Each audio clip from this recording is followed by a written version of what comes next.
So what are we talking about here? Am I, my brothers and sisters, keeper here? Well, let me begin with human rights. I've always been tempted to teach a course on human rights where I would go into the class first day. You pass out the syllabus, but I wouldn't pass out the syllabus. I'd pass out the Universal Declaration of Human Rights. And I would utter one sentence.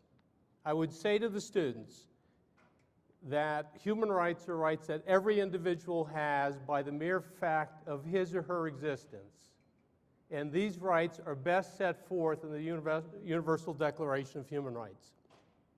And then leave. End of semester. Right? I think of human rights as quite basic. The floor beneath which no human being should go. It's the subsistence rights. It's shelter, food, water. Freedom of association, freedom of speech, freedom from torture. Basic rights. Okay. Let me talk about international human rights law. It's difficult talking to an American audience about international law, even international human rights law, because I see this even when I teach international law. The first day, again, passing out the syllabus, is that you can hear the resistance. You feel the resistance immediately. There's this notion that international law is not law. Right? I get this all semester long, that it's not that international law is not law. It's not like domestic law, which is real. My answer is that if I'm flying over airspace in France, I'm pretty confident we're not going to get blown out of the air by the French Air Force, and the reason is international law, that France has agreed with other nations to allow their airspace to be used. North Korea, by the way, has not. I wouldn't fly over North Korea if I were you. Let's say you take a vacation, you send a postcard. How does that get delivered? It's international law. Or maybe more recently, there had been a major problem with ozone, the ozone layer, major holes in the North and South Pole, which pretty much now the problem has been eliminated. How? It's international law. If we have any chance to address global warming, it will only be through international law. Right? And you can tell that this whole notion about international law irks me, so let me just say this. Have any of you driven on Interstate 40, and have you ever seen anybody speed? A sign of hands here. Anyone? A few people? Hold on. Does anyone follow the speed limit? There's no one that I know of who does so. This is domestic law. So I don't want to hear about enforcement, okay? International law has its problems.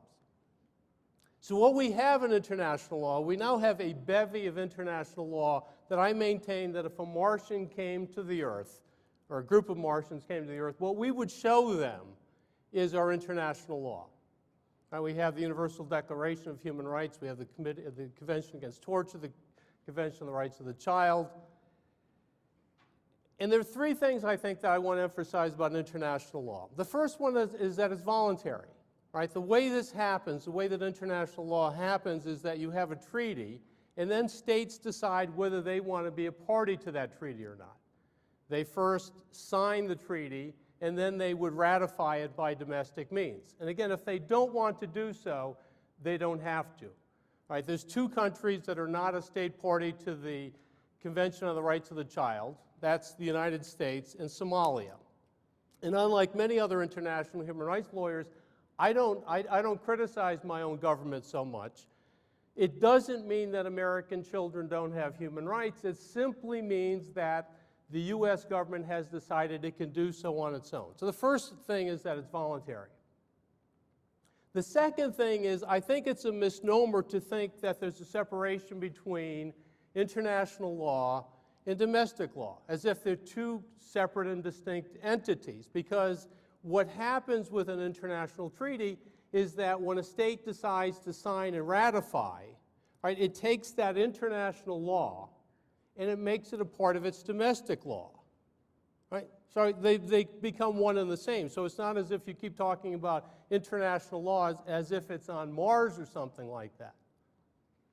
And the third and last thing I would say about international law, but particularly international human rights law, is that the whole point of having an international treaty is that there's going to be an international effort to engage in the problem.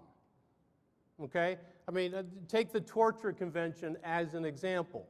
That the countries that sign and become a state party to the Torture Convention are interested in eliminating torture not only within their own territories, but everywhere. I've said that if Sweden and Nigeria are both state party to a treaty, what this means, the bottom line is what this means is that Nigerians are concerned about the fate of people in Sweden and vice versa. Okay? So that's a little primer on international human rights law and international law. Okay, so we have all this law. We do. We have a lot of international treaties. How have we done? We haven't done well. I mean, we haven't done well. I'll just use maybe four statistics here. First one is that on average, 50,000 people die each day from preventable causes. Right? Lack of food, lack of clean water. In my human rights class this semester, one of the questions I asked the students the first day, and I probably offended some in my attempt to offend all, is I said to them, are we really that much better than the Nazis? Right? No, we're not goose-stepping, we're not shooting people, but we're living at a time that 50,000 people are dying each day of preventable causes. Right? Think of the conflict in Syria. About 100,000 people have died. I think it's horrible. I think it's barbarous. But that essentially represents 2 days, right? Only 2 days of people in the world who have died from preventable causes. So that's one thing I point to. Let's take torture. I mean, torture is prohibited in I don't know how many international treaties.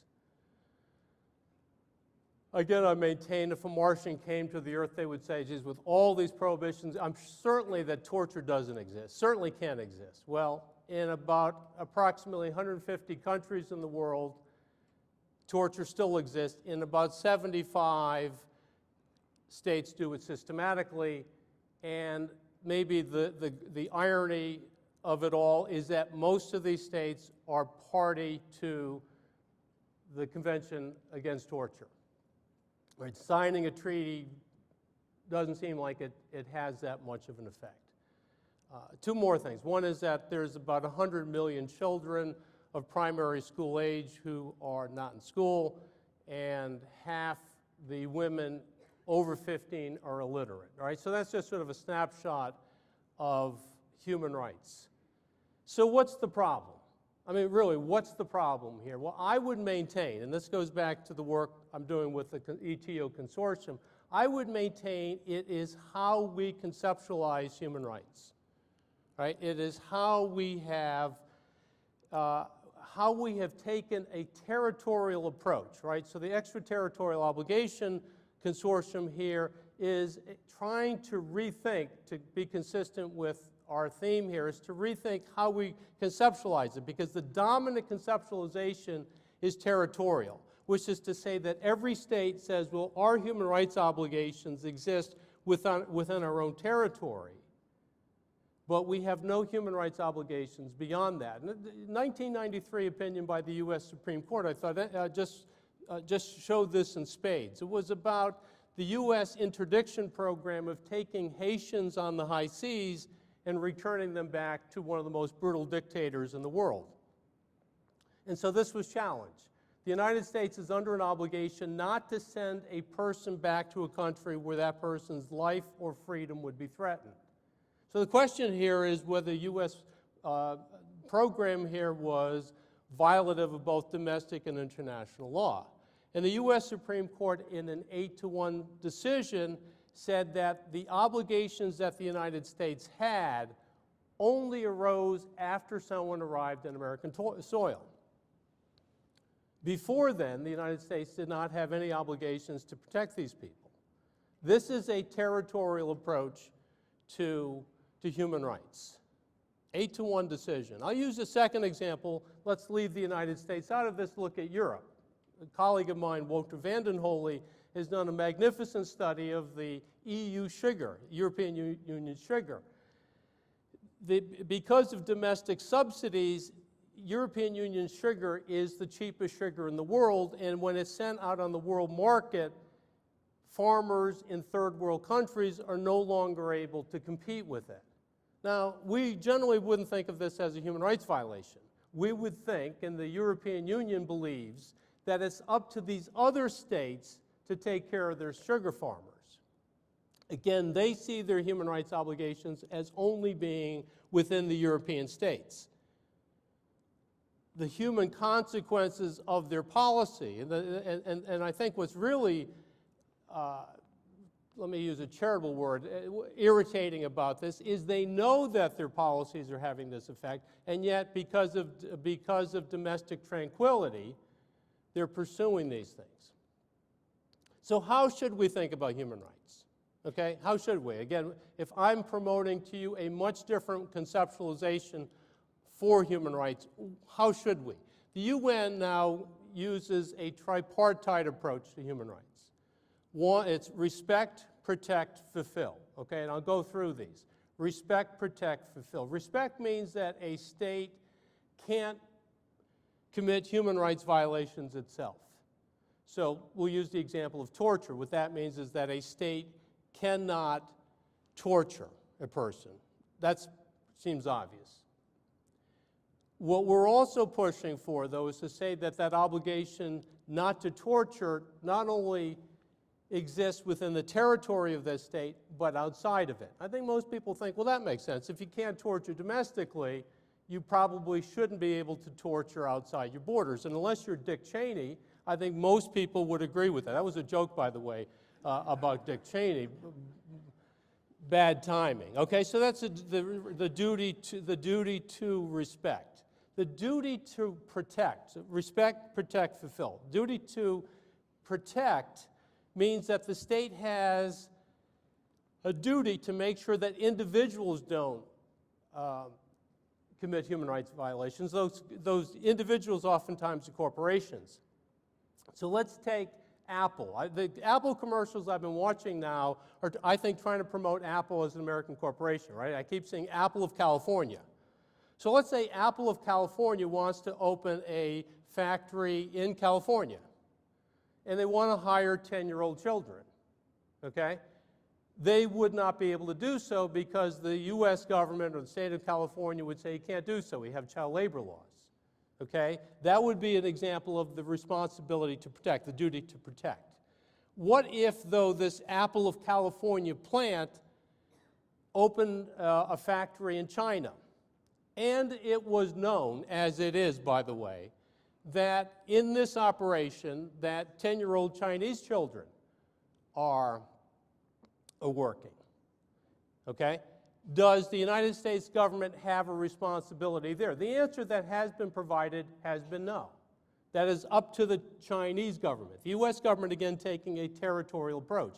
That is China's responsibility. It is China's responsibility. But if China is not fulfilling its responsibility, and we have 10-year-old Chinese kids making iPhones, is the United States simply to say, that's the way the pickle squirts? I don't think so. And again, the consortium is pushing for this extraterritorial dimension here that has been missing. And finally, and this is where perhaps the audience will leave me, or I leave the audience, is the duty to fulfill. The duty to fulfill means that there are times the government has to do things for you. If I want to give a speech, I want to have a parade downtown, I may need police protection, education, building schools. If you don't have food, the state provides it for you. This is the duty to fulfill. Domestically, yes, I think no one challenges that in certain circumstances, the state has a duty to provide things for people. What about outside the territory of the state? This is the one that people seem to have the most problem with. I say to people that if I see starvation in Somalia, just use that as an example, starvation in Somalia, is that a human rights violation by Somalia? Oh, big time, huge, huge. But I also think that it's not simply a human rights violation of Somalia. It is a human rights violation of the entire international community because all these states have been wedded to this territorial approach, and our obligations only extend to our own territorial borders. So, to return to the question, am I my brother's and sister's keeper? The answer, I believe, is yes. I think the answer has already been given by international law itself. The real issue now is whether the promises that states have made when they have signed and ratified international treaties, whether these states will actually fulfill the promises that they've already made. And on that note, I say thank you and good afternoon.